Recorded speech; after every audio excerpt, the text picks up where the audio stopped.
গল্পের নাম পূর্বকথন। সময় রাত 2টো।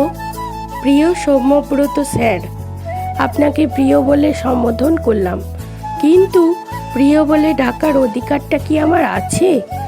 আমি দার্জিলিংয়ের পাহাড়ের কোল ঘেঁষা ছোট্ট গ্রাম চারখোলের নিম্ন মধ্যবর্তী পরিবারের মেয়ে রূপসা। চোখে অনেক স্বপ্ন নিয়ে আপনাকে নিজের গুরুজি মেনে পা দিয়েছিলাম তিলোত্তমা কলকাতায়, কিন্তু ভাগ্যের ফেরে আপনাকেই ভালোবেসে ফেললাম নিজের সবটা দিয়ে। অনেকে বলেছিল পাথরে মাথা ঠোকা আর আপনাকে ভালোবাসা এক, কিন্তু ওই তো বললাম আপনাকে নিজের থেকেও বেশি ভালোবেসেছিলাম। তাই হাজার অপমান সত্ত্বেও আপনার কাছে বারবার ছুটে গেছি নির্লজ্জের মতো, কারণ আমার কাছে আপনাকে ভালোবাসাটাই ছিল সব। বিয়ের রাতে বিয়ের মণ্ডপ ছেড়ে বিয়ের কনের সাজে ছুটে এসেছিলাম আপনার কাছে, কিন্তু আপনি কি করলেন? নিজের দিব্যি দিলেন যাতে আমি বিয়েটা করে ফেলি। যখন আপনি আমার রেকর্ড করা ভিডিওটি দেখলেন তখন নাকি ছুটে গিয়েছিলেন। কেন গিয়েছিলেন? আমাকে ভালোবাসেন বলে, নাকি আমি আপনার অভ্যাসে পরিণত হয়ে গেছিলাম এর জন্য? আমি তো আমার মরণ ব্যাধিকে সঙ্গে নিয়ে আপনাকে ছেড়ে চলে গিয়েছিলাম, কিন্তু আপনাকে ছেড়ে গিয়েও আপনার নামটাকে একমাত্র অবলম্বন করে নতুন পরিচয় সৃষ্টি করলাম, সৌম্যশ্রী মিত্র।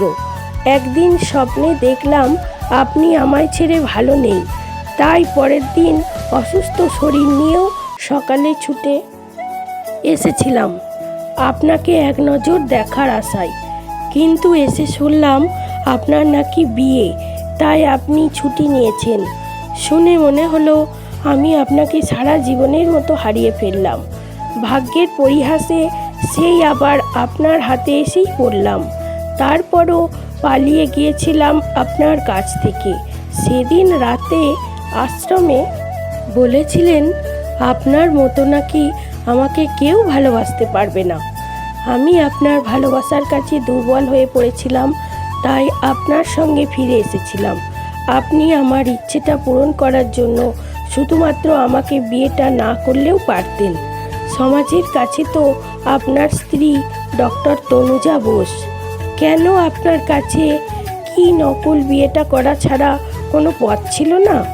তোজো এবং ডক্টর বোসকে বাঁচানোর জন্য আজ ছিল আমাদের ফুলশয্যার রাত।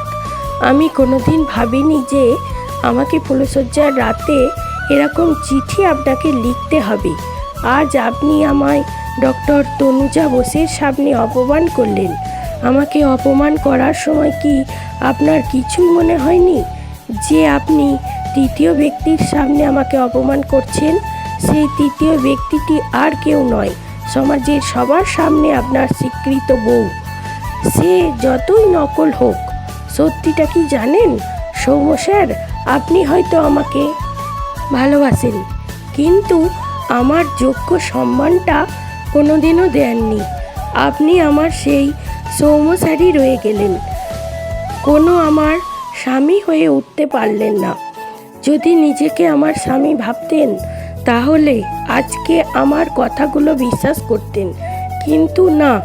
আপনার কাছে তো অপমান নতুন বন্ধুত্বের দাম অনেক বেশি, হয়তো আমার ভালোবাসার থেকেও বেশি। আমি তো মধ্যবিত্ত পরিবারের মেয়ে। আপনার স্ট্যাটাসের সঙ্গে হয়তো আমি যাই না, হয়তো আমি আপনার যোগ্য নই, বা আপনি আমার যোগ্য নন। অনেকে বলে আমি বামুন হয়ে চাঁদে হাত দিয়েছি। সত্যি কি তাই?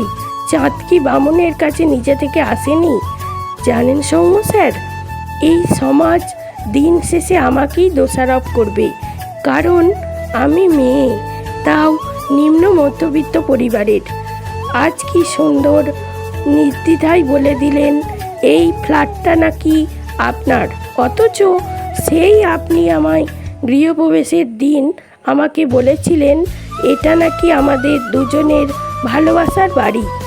আপনি যখন চিঠিটা হাতে পাবেন তখন হয়তো আমি আপনার থেকে অনেক দূরে চলে গেছি। আমি আপনার জীবনে থেকে আপনার কর্তব্যের সামনে সামনে বাধা হতে চাই না। আপনি আপনার কর্তব্যটাই পালন করুন। যদি আপনার মনে হয় নকল বিয়েটাকে আসল বিয়েতে পরিণত করা প্রয়োজন, অবশ্যই করতে পারেন, এতে আমার কোনো আপত্তি নেই। আমি কোনোদিনই আমার অধিকার নিয়ে ফিরে আসব না। আমার সাথে বিয়ে এবং কাটানো কিছু মুহূর্ত দুঃস্বপ্ন ভেবে ভুলে যাবেন। আমি চিরতরে চলে যাচ্ছি আপনার জীবন থেকে। দয়া করে আমাকে খোঁজার চেষ্টা করবেন না।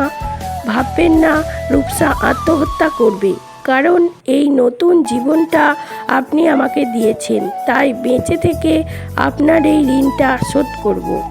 ইতি আপনার রূপসা।